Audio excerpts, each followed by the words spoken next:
lovely to be here. Let's say, a rather jet-lagged pre-lunch good morning. And I mentioned the jet lag because my jet lag usually determines the direction of my speech. So either gloomy, and very much depending also on the amount of schnapses I had last night at Danny Guttenberg's house, or optimistic. And trying to fit these two things together, I come to the conclusion the keynote today will be somehow gloom-timistic regarding the question how blockchain interrelates with geopolitics, as I think a highly, highly underestimated viewpoint, although we have touched upon some of those issues already this morning in fascinating talks I had the pleasure to follow. But in some aspects, I probably have a very distinct opinion. So it was in 2011 when Mark Andreessen, a guy who can spell self-confidence correctly, obviously, came up with the infamous phrase, software is eating the world. And he connected that very notion to the development of 60 years of the computer, 40 years of microprocessing, 20 years at that point in 2011 of the modern internet. And he came to the conclusion that software actually has reached a level of global scale and of developing an impact where this kind of phrase actually made sense. It's eating the world. Today, some would say and mention, and we have heard the gentleman before me, artificial intelligence is eating software, is eating the world.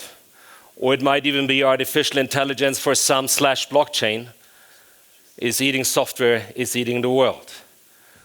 We could challenge that, but I would like to add another dimension which we don't think about enough, in my opinion, because it really fits into the overall question, how successful will new technologies be and how successful could and will blockchain be and cryptocurrencies.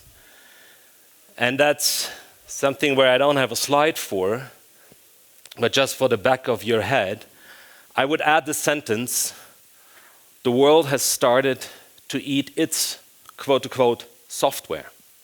And we're not meaning the technological software here.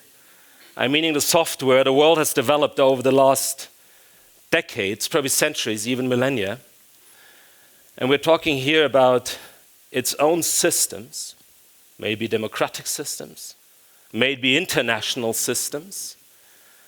And it's also more and more beginning driven by a lot of the things you have discussed for the last 2 days to question international developments. And one has just to take this week. We see a highly worrisome development into renationalization. And I've heard the lovely and highly commendable ideas this morning about international standardization when it comes to blockchain, international cooperation regarding cryptocurrencies. But looking at the world right now, looking at the counter movement we are seeing, looking at how renationalization is taking place and at what pace and what intensity. I have to say, for the current moment, for right now, when it comes to international standardization, when it comes to the idea of bringing ideas together that go much further than just the national level, I'm sorry, dream on. It's not going to happen soon. And we have to take this dimension into account, as well as two other, I would say, fields of tension and already existing and potential conflict. I will come to it in a second. And also, when I traveled here, thought about another phenomenon where I tried to find a fitting analogy for, and I came up with the poorest analogy imaginable. When I was thinking about St. Moritz, the analogy is snow. You might think, snow? Snow. In tech, but in politics, we have, apart from the guy up there, only a few who are capable of creating snow. We have tons who pretend to be capable of skiing on top of that snow. And in tech, we have almost no one who has an idea that snow can create avalanches. In politics, every single one can create an avalanche, and they know it. And these two worlds are still apart from each other, but also somehow interconnected. And I come back to the avalanche analogy, also in respect of the two developments I try to describe now. So again, here, with the avalanche, you have different scales, as we all know. And specifically in this area, and looking at the catastrophe we have seen in the Alps over the last few weeks, it seemed to be a fitting description. The first development I'd like to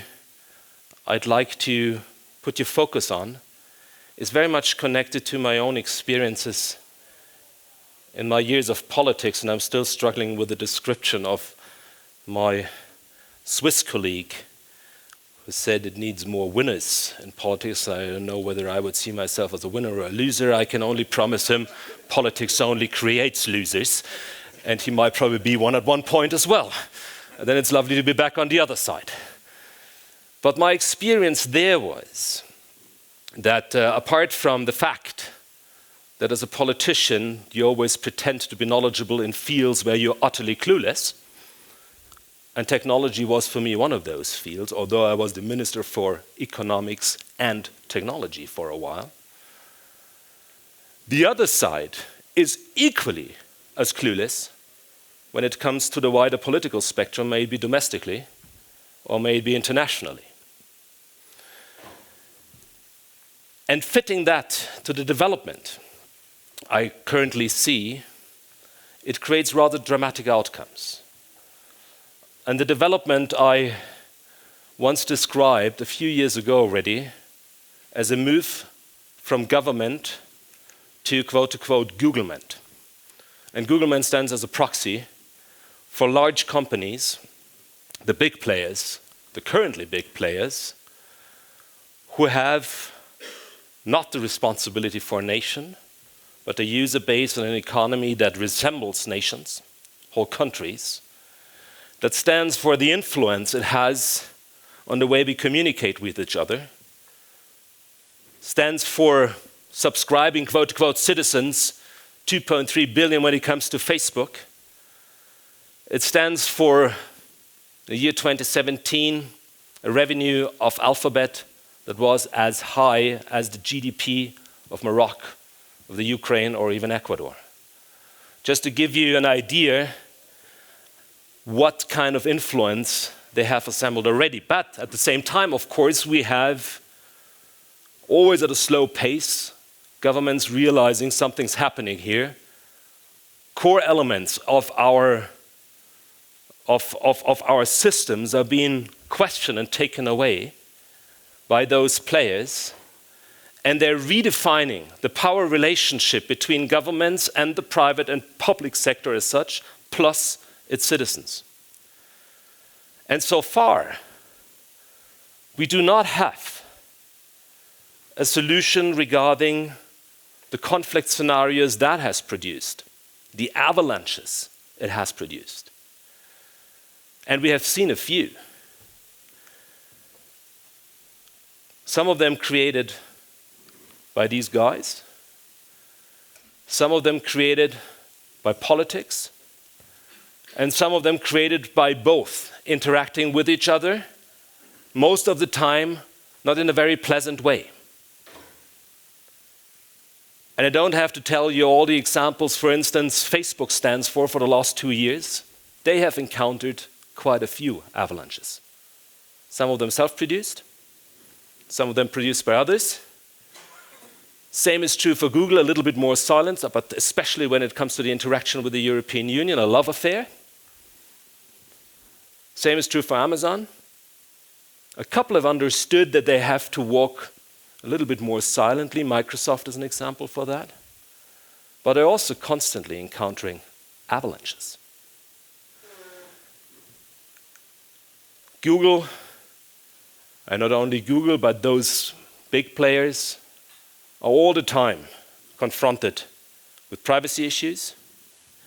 Facebook is a core example for the bigotry, the geopolitical bigotry of social media, praised as the savior in the Middle East a few years ago, and then lovely players in the Middle East using that platform, or Twitter, or others, for their horrible causes.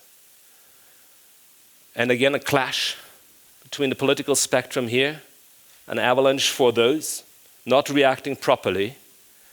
And we are still far from what we actually need to resolve that kind of government to Googlement development, where we would probably have to talk about a new social contract between a still to be connected interaction, public-private sector hybrid, and the citizens, domestically and globally.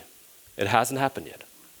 So this is a field of tensions where we definitely need to be aware of. The second one is more, let's say, classically geopolitical, and we've heard already a couple of notions today about it. And that's the competition regarding three systems. And one system we could still call, but it's changing at the moment as well, you may call the American system, or the, let's say, somehow Western system. The second one is a growing and growingly important Chinese system. And we've heard already a couple of very important thoughts this morning by Michael Sung. And the third one is a we don't know where we actually stand system, where the European Union is the core example for it. Again, we might see two towering mountains, potentially creating avalanches against each other, but also against companies popping up in the respective spheres. And the European Union not really knowing whether they are a valley or also a little mountain or maybe a growing mountain, but somewhere in between. But when we come to the questions I've raised at the beginning, and we see these competing systems, and we see the geopolitical impact that competition has, also for all of your companies, we have to understand who within those competing systems is currently the leader when it comes to future standard setting, who will be the one gaining more and more, let's say, classical impact and power, very often connected to military power. And I'm afraid to say, it's not necessarily, the answer to the question is not necessarily tied to that jack in the box in the White House, but more and more to someone who has now formulated a global geopolitical strategy and who is sitting in Beijing. And the standards, when it comes to tech developments, when it comes to the question who will be the one phrasing the most impactful blockchain standards in the future, the standard setter could very well be China. And that's connected not to the question that they are still critical, very inward-looking, and yes, driven by the question what creates stability at home first, but that's tied to this new geopolitical strategy where I can always only recommend to you to read two speeches.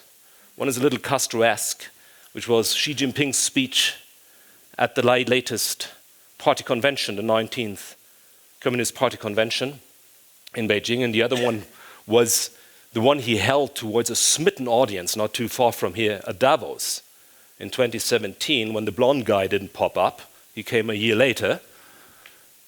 and when the audience was hanging on Xi Jinping's lips and believing everything he said about free markets, free trade, but also not only in a hidden message, but a clear message, a new ambition of China formulated on the global stage. And they've been there already for a while. If you look at their influence they have in Africa, and specifically if you look now at the One Belt, One Road initiative, they are talking with these countries already very intensely about whether they'll be willing to adopt their ideas regarding tech regulation, regarding standards, regarding blockchain. And suddenly, you have, when it comes to the question of finding partners and allies for something newly drafted, suddenly you have 80 or 90 or 100 states following China. The US at the very moment does not do a lot to find allies, to put it mildly. Europe's not capable of doing so. So that leaves us with the necessity to freakingly understand what China is doing, for whatever business idea you may have in your head. And if you say, I don't care about China, because I try to develop my ideas in Africa or some developing countries, you better read the influence of China in those countries as well, before you try to circumvent something which you cannot circumvent any longer. So we need to see that too. Government, Googlement, and the field of tensions between 2.5, maybe 3 systems. Maybe we see an entirely new one popping up at one point, hard to grasp right now. Then we have to ask ourselves the question, well, that's a classical conflict. What does it have to do with blockchain? It's Facebook, it's Google, it's Amazon. You have to be aware that's already, the question I've just raised, that's already enough for 2 or 3 generations to grasp, specifically in the political circus. And then you guys popped up and said we have something entirely new here as well, which will also change the interrelation and the relationship between the private and the public sector and to its citizens. And you shouldn't be surprised that all the lawmakers are just overwhelmed by another topic which they just cannot understand properly. Again, they pretend to. I did that for a very long time. But again, they don't have a clue. So you've got to see that risk because it creates just the next element of potential avalanches piling up around you. When we come to the geopolitical dimension, of course, we have to ask ourselves what kind of impact will blockchain have? Is it an igniting factor or is it maybe a pacifying factor? Could be both. But then we also have to distinguish what kind of blockchain we're talking about. And in theory, the most promising geopolitical blockchain idea would be tied to open ledgers as opposed to permissioned ledgers. But again, I can only say that's quite an illusion out of a few reasons. Yes, it is quite logical that if you look at that picture that you all know, that I think was originally brought up by Union Square Ventures, where they started talking about the fat protocol layer theory, that for a geopolitical spectrum, it is tempting to have a comparatively attractive, easy access entry and a rather small manipulative layer on top. But on one hand, this equation will change at one point, more and more towards probably equal sizes. That's what I predict. I might be wrong. But on the other hand, when we talk about open ledgers, we still talk about major adaptation issues on the international level, major scalability issues. We still talk about also the likelihood of organized cyber attacks. And I come to that point because some will just feel threatened by the idea of an open ledger. And some would also say, well, We have to look at the restricted time periods of encryption algorithms, and so on and so on. That might be a minor point, but it could be a point. The most important factor for why this level is rather illusory for blockchain development on the international geopolitical impact level is, and that also translates into permissioned ledgers on the international level, is something which a friend of mine, Ian Bremmer, describes as the G0 world. And it resembles to what I've said before. What is it? It is a world where international cooperation is the least achievable thing.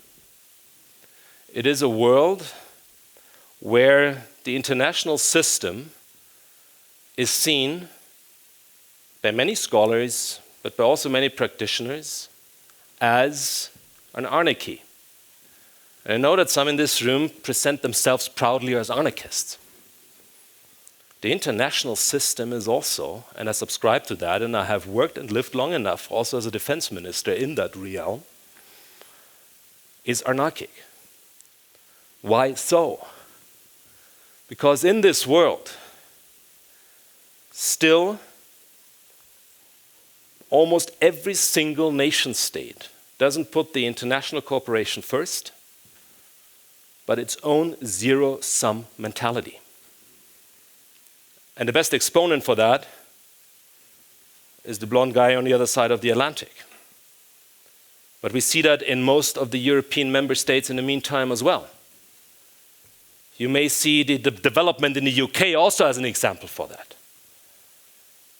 And as long as the technology cannot overcome a zero-sum mentality, and a mentality that sees its interests first, that is not willing to go further and say, let's share certain elements that are core and central to our power game. A true, impactful international role for blockchain will be hard to achieve. It's just some of the realities you have to see, and we have to face. So again, in theory, it sounds fantastic. And crypto maximalists would say, well, we need to achieve a cryptocurrency that stands alongside fiat currency. And we've heard about that yesterday. I kind of like that idea. But then again, you're talking about one of the last remaining elements of power that has not been taken away yet or challenged by the Googles and Facebooks and Amazons, going back to from government to Googlement, that's still remaining there, and it's monetary policy. Do you really expect, specifically the major players, to wholeheartedly embrace the idea of giving that more or less away and putting themselves as a system at risk? And I haven't read and listened so far to a system that could be compelling for those players. So that's one of the things we have to see here as well. Another factor, of course, is still how undeveloped those ideas are. Some of them are at an interesting stage, but as long as a transaction via Bitcoin takes, or put it the other way around, as long as you can only do 7 transactions per second via Bitcoin, and Visa offers 65,000 per second, there's still some work to do to become convincing for a government to say, well, we are also willing to accept a payment system that outwits our ideas we've had so far, even if they may be archaic. And I can only promise you one thing: governments are utterly slow, not very often highly logical, but as soon as you reach the necessary pace, going up to 65K, for instance, then you will face an extremely fast reaction by a government. Whether it's logical or not, but it will come, and you better be prepared. So the international level is not easy, to reach as a first goal with blockchain ideas. The national level offers interesting fields of influence, and I've invested in a couple of them, and I see them with great interest, and they develop also quite properly, but they will also take time and a lot of convincing power, because they're also questioning some of those things politicians romantically and nostalgically look at. So on one hand, for instance, the idea to fight corruption with more transparency via blockchain regarding key financial issues, other things. I stay a little bit broader here. On the other hand, the idea to create vote protocols for healthy and clean elections. But you can only imagine there will be some countries who are not that eager to have the cleanest elections imaginable. There's a third idea which I wholeheartedly embrace, and that's using the blockchain for property rights. And yes, you could say they have an international dimension if they work. Yes, they do. And they could set an example where you could tie together all those elements. But that's still some way to go. But what I would always propose, even if you have the broad, the global, the big geopolitical idea, start domestically, start nationally, start to deal with those regulators first properly, and then you could come to better conclusions. And specifically, understand where the US is focusing at right now, where China is focusing at. And even if it may sound paradoxical what's happening at the moment in China, Michael Sung has described it very properly today. There's a lot of logic behind that. And the impact will be pretty high. There are one or two international elements that are promising, but again, they are facing already a lot of criticism, not noisily articulated by international bodies, but also by some of the countries that might be affected.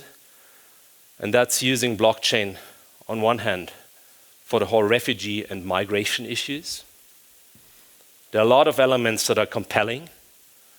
May it be that you could really follow the whole path of vaccines or of aid to outwit those who would always misuse developing aid coming to the countries. 30%, according to a UN study, of the money that flows to those countries are still landing in the throat of corrupt organizations, and only 0.2% go directly.